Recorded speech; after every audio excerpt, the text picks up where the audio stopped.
রশি লাগলে রশি নে, রশি লাগলে রশি নে, রশি লাগলে রশি নে।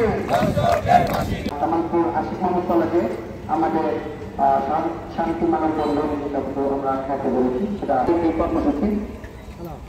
ও জামালপুর ছাত্র সমাজ আসছে, জামালপুর তুমি তো আমি তো, তুমি তো আমি তো, তুমি তো আমি তো,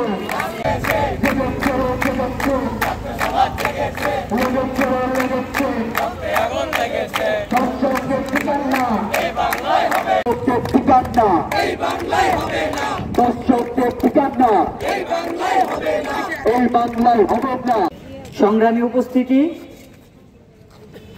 দীর্ঘ 16 বছরের স্বৈর শাসনের পরে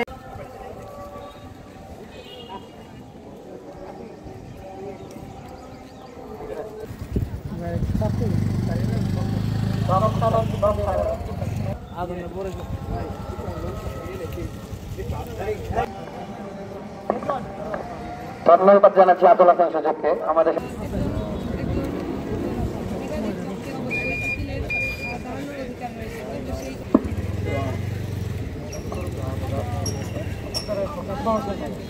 হাসিনা গেছে যে পথে, আপনাদেরও পাঠাবো সেই পথে। ইনকিলাব জিন্দাবাদ ব্যবহার হয়েছে। আপনারা জানেন আমরা শুধুমাত্র দর্শকের বিচার চাইতে গিয়েছিলাম।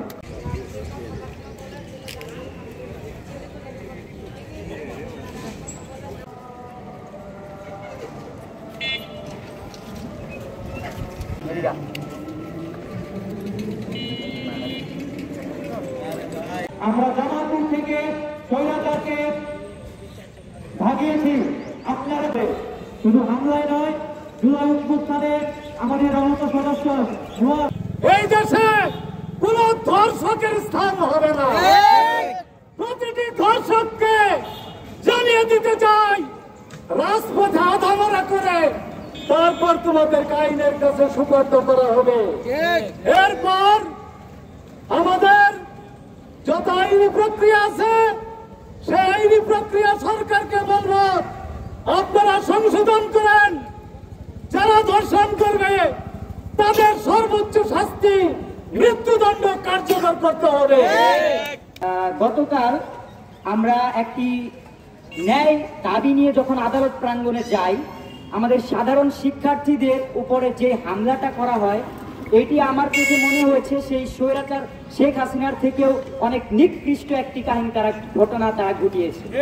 কারণ একজন ধর্ষিতা মেয়ে যে এখনো নারীতে পরিপূর্ণ হয়ে ওঠেনি, তাকে সে একজন বাক প্রতিবন্ধী, তাকে 32 বছর বয়সী একটা ছেলে যখন ধর্ষণ করেছে, আমরা জানি যে সেই ছেলে 2টি বিয়েও করেছে।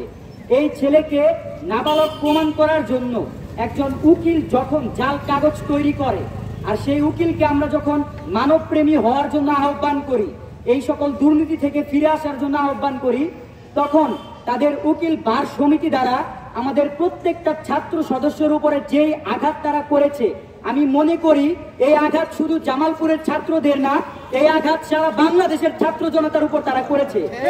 শুধু জামালপুরকে কলঙ্কিত করেনি, তারা এর সাথে সারা বাংলাদেশকে কলঙ্কিত করেছে। আমি স্পষ্ট ভাষায় বলতে চাই, তারা যদি 24 ঘন্টার মধ্যে তাদের এই ভুল স্বীকার করে তারা এই ধর্ষিতা নারীর সঠিক বিচার করতে না পারে, আমরা এরপরে আরো কঠোর থেকে কঠোর আন্দোলনের ডাক জামালপুরে দিতে বাধ্য হব। বাংলাদেশে দেখেছি ইতিমধ্যে ধর্ষণের ঘটনা খুব বেড়ে গিয়েছে। তো আমরা এই ধর্ষণের বিরুদ্ধে প্রতিবাদ করি। গতকাল প্রতিবাদ করার পর আমাদের প্রতিবাদে যুক্ত হয় ইসলামপুর থেকে 2টি ভাই। তার বোনকে প্রায় 1.5 মাস আগে ধর্ষণ করা হয়েছে। সে বাক প্রতিবন্ধী এবং আমরা জানি আমাদের দেশে অনেক আইন আছে এবং এই আইনের মধ্যে একজন যাকে আমরা দোষী বলি বা বিবাদী, তার উকিলের নেওয়ার অধিকার রয়েছে, কিন্তু সেই উকিলের অধিকার নেই একটি কাগজকে জাল তৈরি করার। আমরা সেই জাল কাগজ তৈরির বিরুদ্ধে কথা বলতে গেলে আমাদের উপর হামলা করা হয়, আমাদের 2 ভাইকে আটকানো হয় এবং মারধর করা হয়। 5-6 জনের উপর আমরা আহত হই এবং হাসপাতালে ভর্তি হই এবং পরবর্তীতে আমরা 2 জন মেয়ে তাদের ওখানে ছাড়াতে গেলে আমাদের উপর তারা হুমকি ধমকি করে ধাক্কা দেয়, যে তারপর আমাদের সেখান থেকে বের করে দেওয়া হয়। আমরা এর তীব্র নিন্দা জানাই এবং এর বিচার চাই। আমরা চাই আমাদের উপর যারা আতঙ্কিত হামলা করলো তাদের বিচার 24 ঘন্টার মধ্যে আইন শৃঙ্খলা বাহিনী তাদের গ্রেফতার করুক। গত কিছুদিন আগে ইসলামপুরে একটি দর্শন হয়েছে, সেই প্রাক-প্রতিবন্ধী শিশু প্রতিবাদে আমরা কালকে একটি মানববন্ধন কর্মসূচি করেছি এবং বিক্ষোভ প্রতিবাদী মিছিল করেছি। সেই প্রেক্ষিতে আজকে আমরা মানববন্ধন কর্মসূচির আয়োজন করেছি। আমি 3টি দফা এখন ঘোষণা করব। এক, দর্শনের জামিনের আবেদন প্রত্যাহার করে অতি দ্রুত তার সর্বোচ্চ শাস্তি নিশ্চিত করতে হবে। 2, গতকাল অর্থাৎ 10 মার্চ 2025 ছাত্র জনতার উপর হামলা তদন্ত করে 24 ঘন্টার মধ্যে এই ব্যাপারে জড়িত ব্যক্তিকে আইনের আওতায় আনতে হবে। 3, আদালত প্রাঙ্গণে হামলায় দায় স্বীকার করে নারী ও শিশু বিষয়ক পাবলিক